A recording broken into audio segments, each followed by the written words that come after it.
Now we're going to show you the siphon coffee technique. Now this is actually one of my favourite ways of brewing coffee, and I do this myself almost every other day really.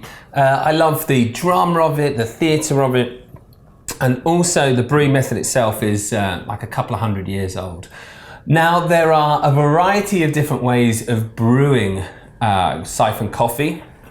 Normally it's to put your water in first and then put your coffee on top, which is a technique that you favour, Henry. It is. Whereas I have a little twist on it. So when I show you this technique, I don't want you to think that this is the final one. There's two different ways of doing it. One is to put your water in and then the coffee on top, and the other is the one I'm going to show you, which is to put your coffee in and then the water. Now, a coffee siphon is a beautiful piece of equipment and you don't see it very often. It's very rare to be used in a cafe or a restaurant because it does take a little bit of time. But once you get it right, it is the best way to make a dramatic cup of coffee. So I'm going to use 10 grams of coffee for every 150 ml of water. So if I can have 10 grams of coffee, please. Sure, just going to weigh that out now. So Henry's going to weigh out the coffee, so he's going to give me 40 grams of coffee because this is the 4-cup siphon. And I've preheated my water over here to 95 degrees. And that's quite important. I've also preheated my lower vessel and I wet my filter. So I'm going to take you around the different components we've got here. This is my upper chamber. Inside the upper chamber is my filter. Now the filter gets locked in place and all the coffee will stay outside of here and just the water comes through. That's very important. And I just need to make sure that my little magic hook on the bottom, which is really important. This is one of the most important things for the coffee siphon. Make sure that you are hooked on the bottom here. So now I've got the hook ready, I am going to prepare my coffee. So I'm going to grind this. Do you want to just explain what this is about? Oh yeah, please. Yeah, I was going to ask you to. Well, I've got the balls on the bottom so that when they come in contact with the water and the water starts to heat, they'll actually help to release the gases in the air in the water. And also it helps to, I mean, this is probably the most scientific out of all the brewing process we're going to do today. This device here will also stop the main chamber from cracking as well. This is good, isn't it? It is, isn't it? Would you like a siphon? Yeah. Have one. As Henry said, this is the most scientific way of brewing coffee because it uses the vacuum system. So, do you want this in there or out? I am going to have it out to begin with. Cool, okay. I've set my grinder. I'm just going to adjust it a little bit. And leave it on there. I want the same sort of coarse grind as a cafetiere, the same grind. So very, very similar to the Chemex, essentially. I am going to have a manual grind.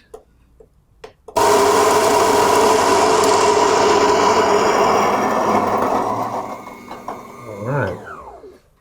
And so you've got the kettle already ready as well with water primed.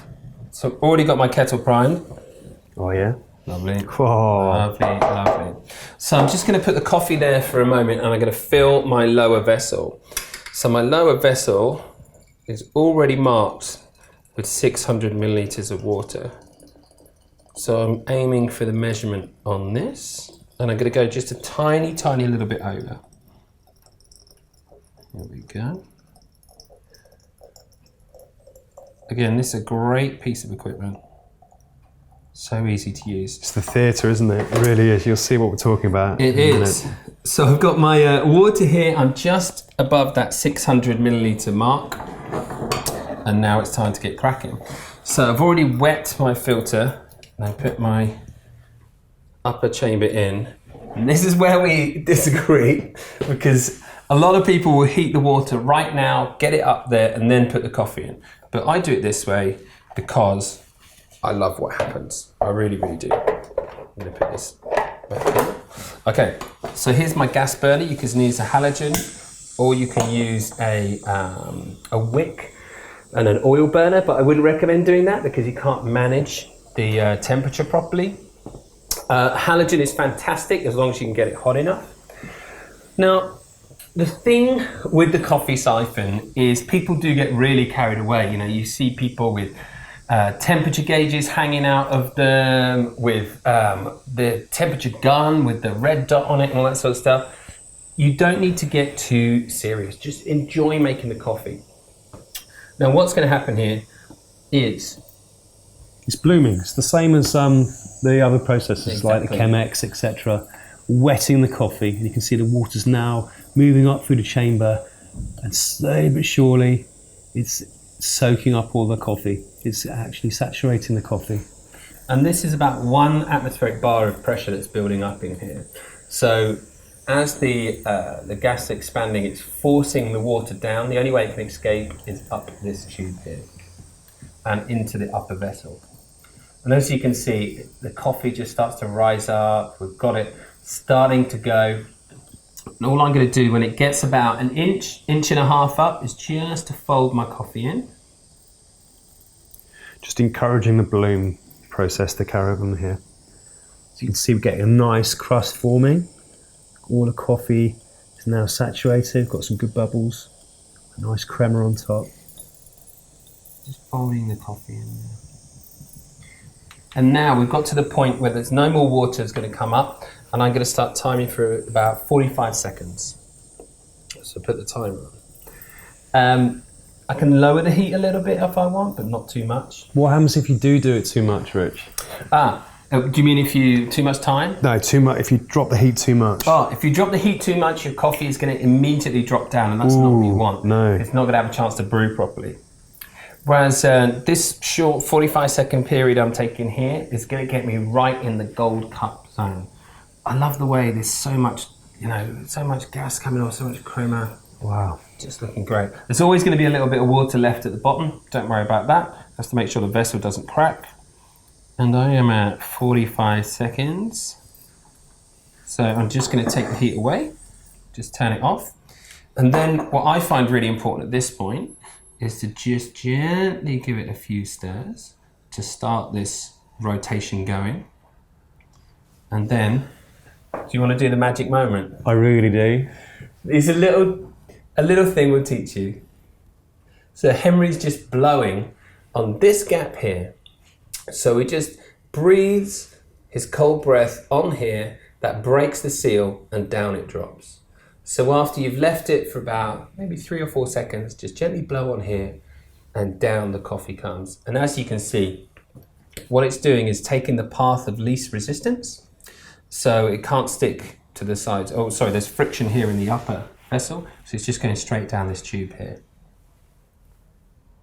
I just love the way this looks. Yeah, yeah.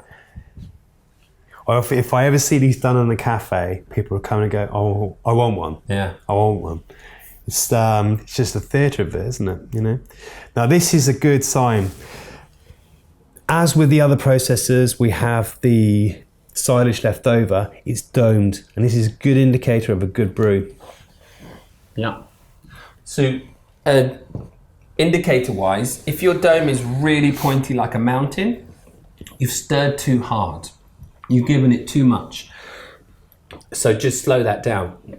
If it's really, really flat, then what you've done is you've not stirred enough. The coffee is just sat down. If it's slightly uneven, then you just need to be more careful with your strokes. But the key thing with the siphon is you can go online, you can do a lot of research about it. Everyone's got their different technique. You like to put the coffee in after. Some people like to leave the vessel tilted to one side and then bring it on top. Strip away the mythology and strip away all of that. Just find out what works for you. I really love making the coffee like this. I mean, this is massive in Indonesia. You go out to Sumatra and this is how coffee's served. Yeah, you can get traditional espresso, but this is the drink of the nation. This is what they all drink. There you go. Thanks, man. The reason why I just needed this, so I'm just going to put this, just going to gently rotate this. Be careful because this vessel is still hot, so just give it a gentle rotation.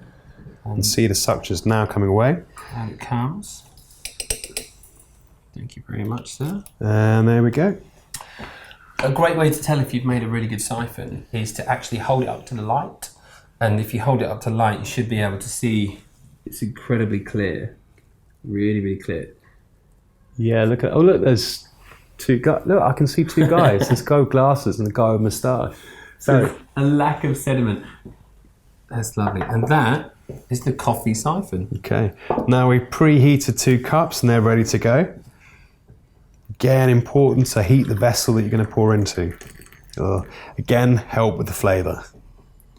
You can see that this coffee has a lovely colour to it.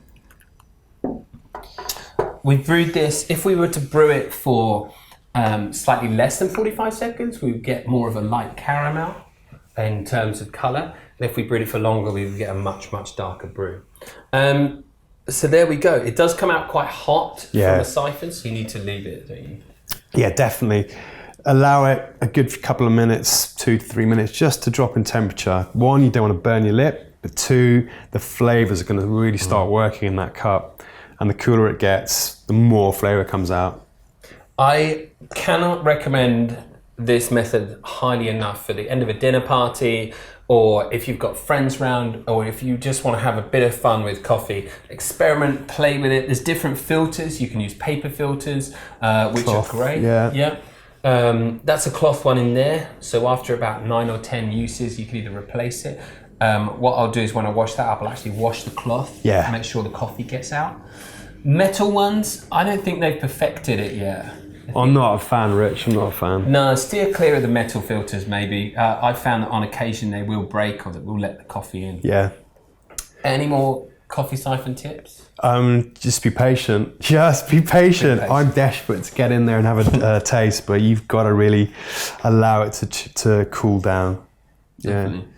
Yeah. And safety first, really. Just be aware of what's hot, what's not. Everything here, black, is you can touch and hold that safety. You certainly don't want to be touching anything metal, and be careful once you're disattaching this from the main piece. And I would say if you're starting to do a coffee siphon, then as Henry said, very, very popular in Indonesia, start with an Indonesian coffee, excuse me. Yeah. So from Sumatra, what kind of coffee are you going to get from there? I would start with a Sumatran coffee. Arabica, because they've got a lot of Arabica out there. You definitely do a nice Arabica, maybe one that's a natural processed. Nice, okay. That'd be a good start. Or you can have a Kopi Luwak if you can get your hands on a... expensive stuff. It's expensive stuff. If you get your hands on a proper wild organic one, we're going to give this coffee a try.